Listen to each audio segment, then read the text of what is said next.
This week we've been talking about weather. We started this week with a read aloud entitled Mud by Mary Lynn Ray. And this is really a celebration of mud. And the author does an incredible job describing mud in vivid detail, from what it feels like to what it looks like to what it sounds like. And so this is your opportunity to really go deep in using your senses to describe weather. My plan this week is about snow. Now that snow's gone, I'm feeling a little sad. I miss it to some degree. I love snow so much that I'm going to write about snow and kind of celebrate its beauty, its uniqueness, now that it's gone. Quickly review some of the ideas I had for writing.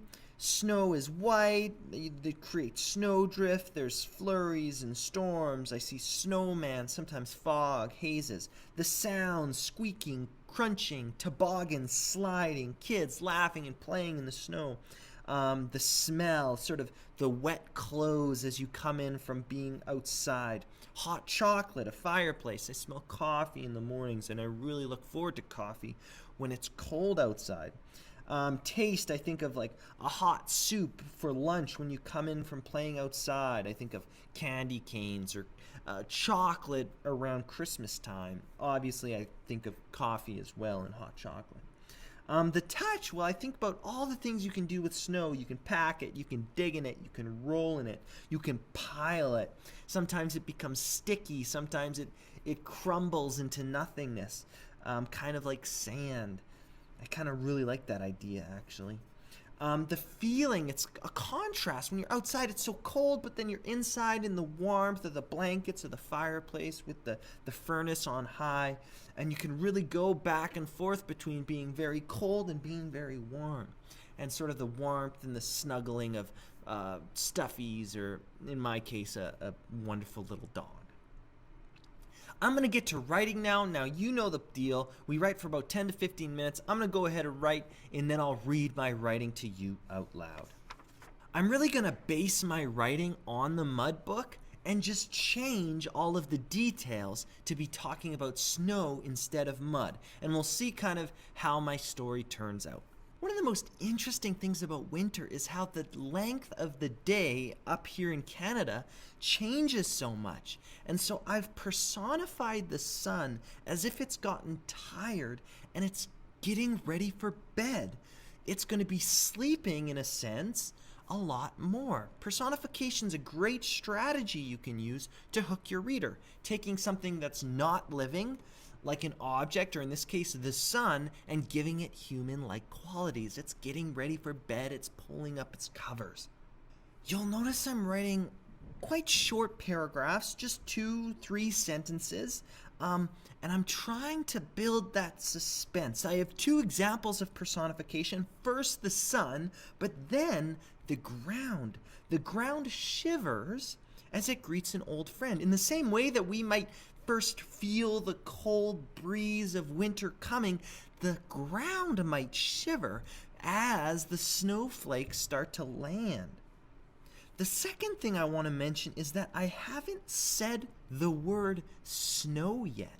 In our read aloud, the author waits for pages and pages and pages until she uses the word mud. She relies on the description of mud without having to tell the reader it's mud. The reader can infer this, and in the same way, I want my reader to start inferring what I'm talking about. I'm also taking my reader through an evening and night into morning. I'm creating the sense of time as the season changes from fall to winter. Almost in one night, that transformation takes place, the first snowfall.